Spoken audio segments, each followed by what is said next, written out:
नमस्कार, मैं शिवराम चौधरी स्वामी केशवानंद शिक्षण संस्थान की ऑनलाइन क्लासेज में आप सभी का स्वागत करता हूं। देखिए, आज के इस वीडियो में हम कक्षा 8 की इतिहास की जो हमारी पुस्तक है उसके 5वें अध्याय का अध्ययन करेंगे।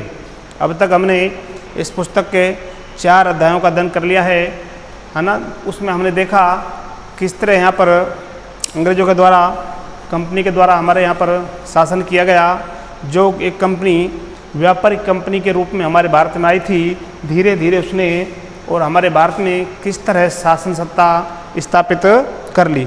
जनता पर बहुत सारे कर लगाए गए और जनता में एक तरह से विद्रोह की भावना उत्पन्न हो गई।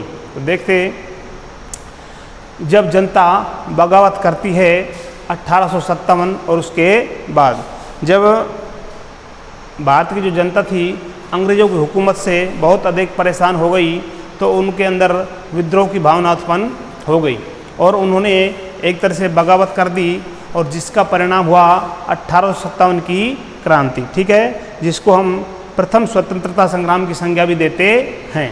तो इसमें आज हम देखते हैं नीतियाँ और लोग, यानी अंग्रेज़ों के द्वारा कौन सी नीतियों का अनुसरण किया गया और उसका जनमानस पर, एक तरह से आम जनता पर क्या प्रभाव पड़ा। ठीक है,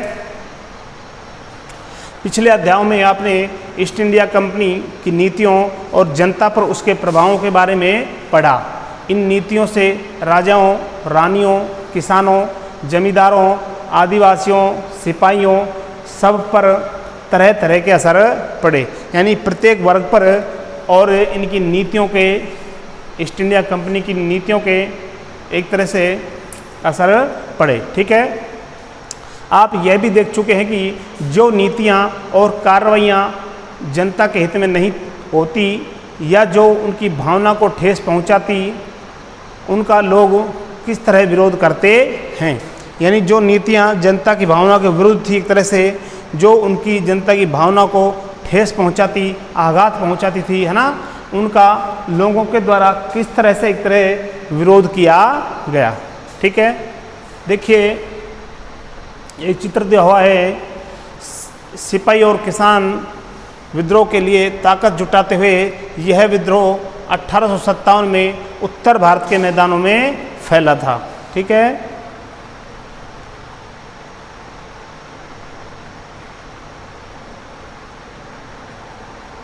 नवाबों की छिनती सत्ता। अगला बिंदु क्या है?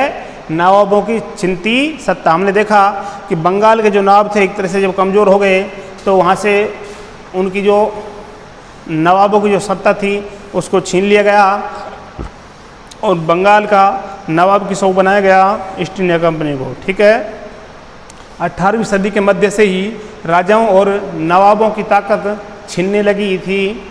उनकी सत्ता और सम्मान दोनों खत्म होते जा रहे थे। ठीक है, ये कब की बात है? 18वीं सदी की। एक तरह से जब मुगल प्रशासन कमज़ोर हो गया, है ना, वो पतन की ओर अग्रसर हो गया, तो देखिए यहाँ के जो राजा और नवाब थे उनकी जो ताकत थी, सत्ता थी, एक तरह से छीनने लगी। उनकी सत्ता और सम्मान दोनों खत्म होते जा रहे थे। बहुत सारे दरबारों में रेजिडेंट तैनात कर दिए गए थे, यानी जो राजाओं के दरबार थे, रियासतें थी, वहाँ पर अंग्रेज़ों के द्वारा अपने रेजिडेंट, एक तरह से एजेंट नियुक्त कर दिए गए थे। ठीक है, स्थानीय शासकों की स्वतंत्रता घटती जा रही थी, यानी उनके जो एक तरह से अधिकार थे उनको छीन लिया गया और उनकी स्वतंत्रता को बहुत घटा दिया गया। उनकी सेनाओं को भंग कर दिया गया, यानी राजाओं के पास जो स्थायी सेना होती थी, स्थायी सेना का जो गठन किया हुआ था उसको ईस्ट इंडिया कंपनी के द्वारा भंग कर दिया गया, यानी एक तरह से नष्ट भ्रष्ट कर दिया गया। उनके राजस्व वसूली के अधिकार व इलाके एक एक कर छीने जा रहे थे, यानी जितने अधिकार शासकों के पास, राजाओं के पास, नवाबों के पास जो अधिकार थे, उन सभी अधिकारों को कंपनी धीरे धीरे छीन रही थी। ठीक है, बहुत सारे स्थानीय शासकों ने अपने हितों की रक्षा के लिए कंपनी के साथ बातचीत भी की, यानी बहुत से जो स्थानीय राजा थे, शासक थे, उन्होंने अपने हितों, यानी अपने अधिकारों की रक्षा हो सके, इसके लिए कंपनी के साथ बातचीत की, यानी एक तरह से संधि की। उदाहरण के लिए झांसी की रानी लक्ष्मीबाई चाहती थी कि कंपनी उनके पति की मृत्यु के बाद उनके गोद लिए हुए बेटे को राजा मान ले। इसमें बताया गया है कि कुछ शासकों या राजाओं के द्वारा कंपनी के साथ बातचीत की गई, यानी उनसे बातचीत की, सलाह मशवरा एक तरह से किया गया और उनसे ये कहा गया कि आप हमारे जो अधिकार इनको मत छीनो, है ना। तो इसका एक उदाहरण हम देखते हैं, झांसी की रानी लक्ष्मीबाई यानी वो निसंतान थी, है ना, उसके पति की मृत्यु हो गई और उसके कोई संतान नहीं थी। तो वो चाहती थी कि कंपनी उनके पति की मृत्यु के बाद उनके गोद लिए हुए बेटे को राजा मान ले, यानी रानी लक्ष्मीबाई के द्वारा दत्तक पुत्र जो था उसको एक तरह से राजा मानने के लिए बातचीत की गई। पेशवा बाजीराव द्वितीय के दत्तक पुत्र नाना साहब ने भी कंपनी से आग्रह किया, हाँ, कि उनके पिता को जो पेंशन मिलती थी वह मृत्यु के बाद उन्हें मिलने लगे। अपनी श्रेष्ठता और सैनिक ताकत के नशे में चूर कंपनी ने इन निवेदनों को ठुकरा दिया। यानी ये जो मांग शासकों के द्वारा रखी गई, लेकिन कंपनी ने इनकी मांगों पर कोई ध्यान नहीं दिया और उनकी मांगों को ठुकरा दिया। ठीक है, आगे देखते हैं। अवध की रियासत अंग्रेजों के कब्जे में जाने वाली आखिरी रियासतों में से थी, यानी जिन रियासतों पर अंग्रेजों ने अपना अधिकार किया उनमें जो अवध की जो रियासत थी वो सबसे अंतिम रियासत मानी जाती है। 1801 में अवध पर एक सहायक संधि थोपी गई, यानी एक तरह से ज़बरदस्ती सहायक संधि के लिए मजबूर किया गया और 1856 में अंग्रेजों ने उसे अपने कब्जे में ले लिया। यानी कहीं पर कुशासन का इन्होंने आरोप लगाया, है ना। तो बहुत सी जो एक तरह से नीतियाँ थी उनको अपना करके बहुत सारी रियासतों को इन्होंने अपने कब्जे में ले लिया। ठीक है, गवर्नर जनरल डलहौजी ने ऐलान कर दिया कि रियासत का शासन ठीक से नहीं चला जा रहा है, यानी कुशासन का आरोप लगाया। इसलिए शासन को दुरुस्त करने के लिए ब्रिटिश प्रभुत्व जरूरी है और उन्होंने कहा कि यहाँ पर अगर शासन को सही चलाना है तो कंपनी का शासन जरूरी है। देखिए, कंपनी ने मुगलों के शासन को ख़त्म करने की भी पूरी योजना बना ली थी। उसने सोच लिया था कंपनी ने कि ये जो मुगलों का शासन यहाँ पर स्थापित है भारत में, इसको बिल्कुल ख़त्म करना है। कंपनी द्वारा जारी किए गए सिक्कों पर से मुग़ल बादशाह का नाम हटा दिया गया, यानी जिन सिक्कों पर पहले मुग़ल बादशाहों के नाम अंकित होते थे एक तरह से, और कंपनी के द्वारा जो सिक्के चलाए गए उनसे इन नामों को एक तरह से गायब कर दिया गया। मुग़ल बादशाहों के नामों को अंकित नहीं करवाया। ठीक है, 1849 में गवर्नर जनरल डलहौजी ने ऐलान किया कि बहादुर शाह जफर की मृत्यु के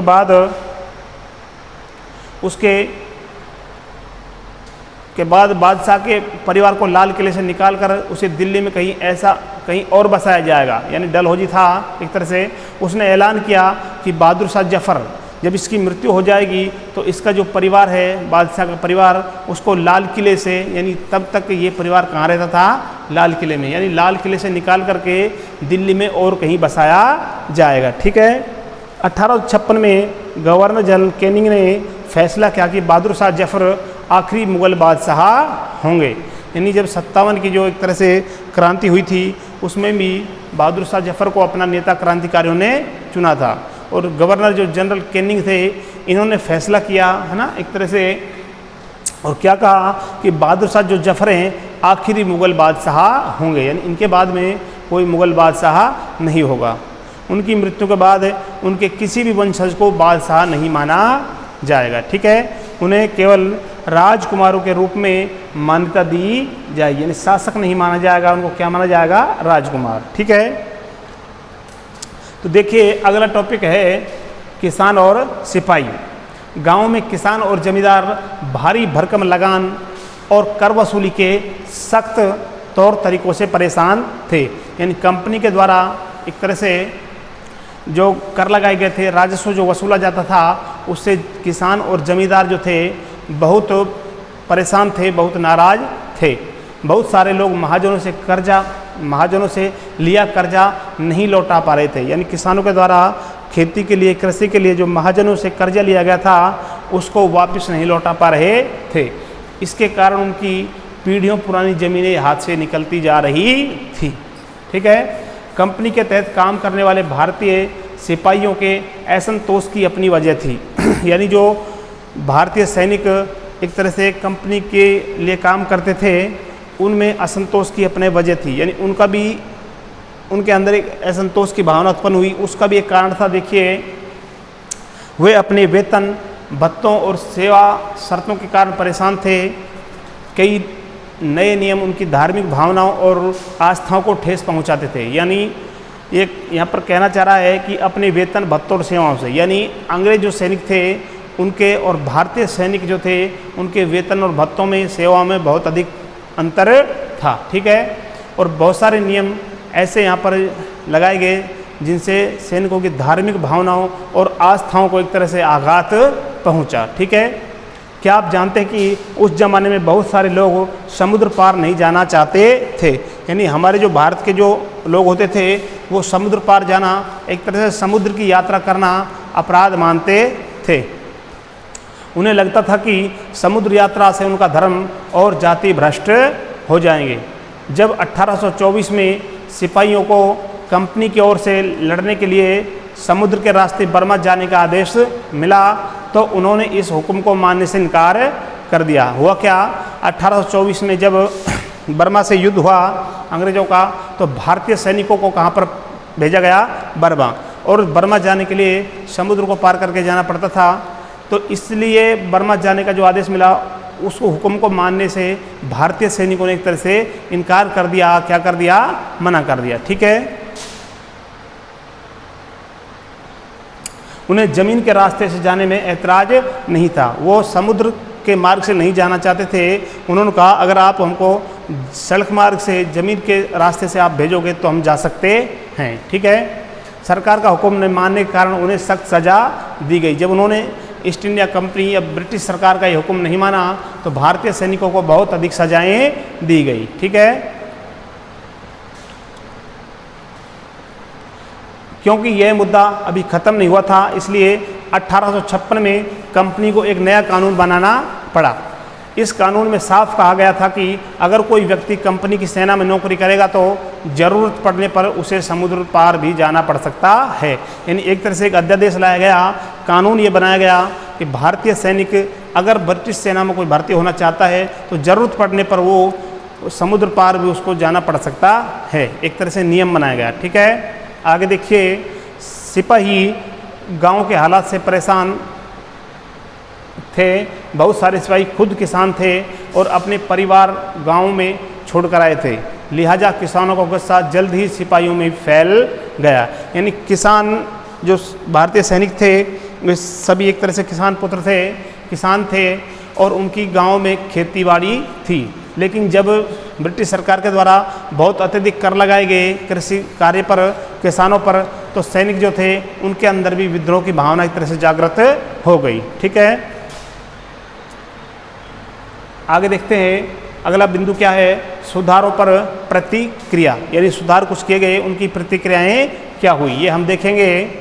अंग्रेजों को लगता था कि भारतीय समाज को सुधारना जरूरी है।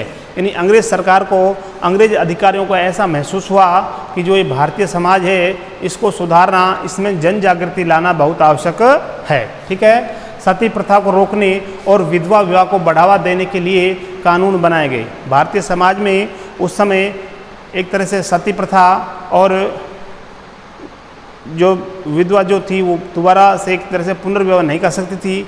ऐसे कुछ जो अंधविश्वास थे हमारे समाज में व्याप्त थे, इनको एक तरह से मिटाने के लिए अंग्रेजों ने प्रयास किया। ठीक है, अंग्रेजी भाषा की शिक्षा को जमकर प्रोत्साहन दिया गया, यानी बहुत प्रचार प्रसार अंग्रेजी भाषा का किया गया।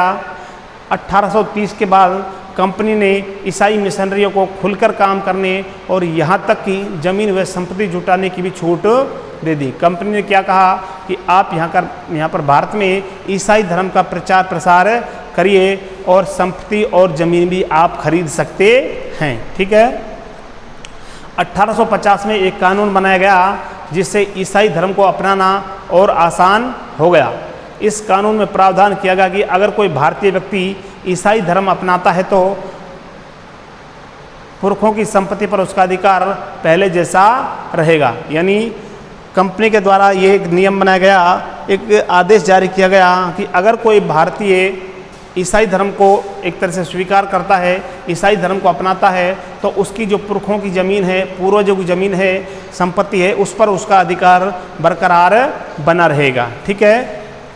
बहुत सारे भारतीयों को यकीन हो गया था कि अंग्रेज उनका धर्म, उनके सामाजिक रीति रिवाज और परंपरागत जीवन शैली को नष्ट करना चाहते हैं।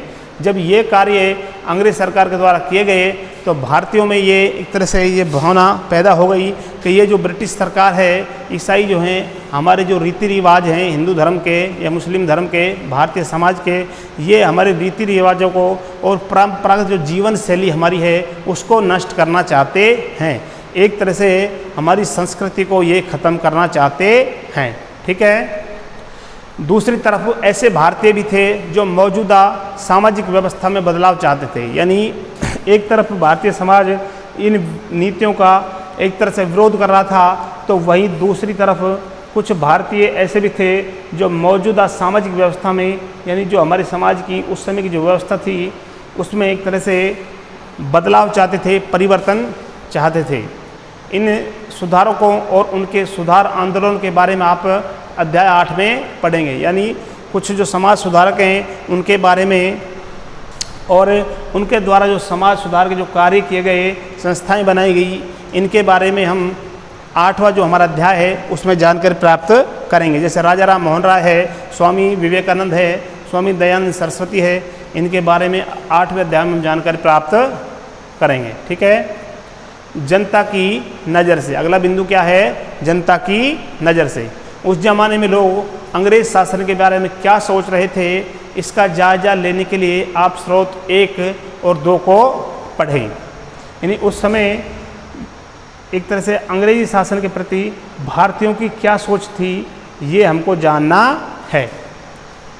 देखिए स्रोत 1 है 84 नियमों की सूची। यानी उनके द्वारा एक सूची बनाई गई, एक तालिका बनाई गई कि उसमें नियम कितने थे? 84। ठीक है। यहाँ महाराष्ट्र के एक गांव में रहने वाले ब्राह्मण विष्णु भट्ट गोडसे द्वारा लिखित पुस्तक माझा प्रवास के कुछ अंश दिए गए हैं। यानी एक पुस्तक लिखी गई, महाराष्ट्र के रहने वाले एक व्यक्ति थे उनके द्वारा, और उनका नाम क्या था? विष्णु गोडसे। क्या नाम था? विष्णु भट्ट गोडसे। क्या नाम था? विष्णु भट्ट गोडसे। उन्होंने एक पुस्तक लिखी, उसका नाम था माझा प्रवास। ठीक है। कि कुछ अंश दिए गए हैं। विष्णु भट्ट और उनके चाचा मथुरा में आयोजित किए जा रहे एक यज्ञ में भाग लेने निकले थे। यानी ये दोनों व्यक्ति, मथुरा में एक यज्ञ हो रहा था, हवन यज्ञ, वहाँ पर ये दोनों भाग लेने के लिए जा रहे थे। ठीक है। विष्णु भट्ट लिखते हैं, यानी अपनी जो किताब है माझा प्रवास, उसमें लिखते हैं कि रास्ते में उनकी मुलाकात कुछ सिपाहियों से हुई जिन्होंने उन्हें सलाह दी कि वे वापस लौट जाएं, क्योंकि 3 दिन के भीतर चारों तरफ कोहराम मच जाएगा। सिपाहियों ने जो कहा वह इस प्रकार था। यानी उन्होंने अपनी किताब में इस बात का वर्णन किया कि हम जब मथुरा जा रहे थे यज्ञ में शामिल होने के लिए, तो हमें कुछ सैनिक मिले और सैनिकों ने हमसे कहा कि आप वापस महाराष्ट्र लौट जाएं, क्योंकि 3-4 दिनों के भीतर कोहराम मच जाएगा। यानी एक तरह से क्रांति की ज्वाला भड़क उठेगी। और सिपाहियों ने उनसे क्या कहा, उनको देखिए यहाँ पर बताया गया है। अंग्रेज सरकार हिंदुओं और मुसलमानों के धर्म को नष्ट करने पर आमादा है। यानी उनको, विष्णु भट्ट को बताया गया सैनिकों के द्वारा कि ये जो अंग्रेज सरकार है, ब्रिटिश सरकार है, ईस्ट इंडिया कंपनी है, ये भारतीय जो धर्म है, हिंदू और मुसलमानों के जो धर्म है, उनको नष्ट करने पर आमादा है। यानी नष्ट करने पर तुली हुई है, नष्ट करना जरूरी समझती है। उन्होंने 84 नियमों की एक सूची बनाई है और कलकत्ता में सारे राजाओं और राजकुमारों की मौजूदगी में उसका ऐलान कर दिया है।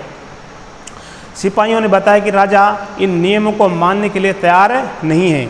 उन्होंने बताया कि अंग्रेज सरकार के द्वारा जो 84 नियमों की एक सूची बनाई गई है, स्थानीय शासक उस सूची को मानने के लिए तैयार नहीं है।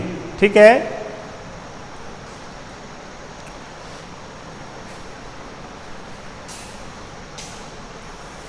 उन्होंने अंग्रेजों को घातक परिणामों की चेतावनी दी है। यानी उनके द्वारा बताया गया है कि आपने अगर ये नियमों की सूची वापस नहीं ली तो इसके बहुत घातक परिणाम हो सकते हैं।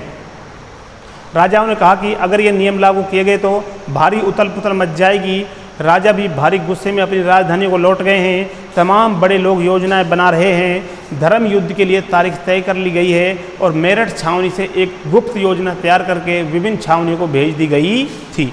यानी ये बातें सैनिकों के द्वारा बताई गई थी विष्णु भट्ट को, और विष्णु भट्ट ने अपने ग्रंथ या जो पुस्तक है माजा प्रवास उसमें इन बातों को अंकित किया है। ठीक है, तो देखिए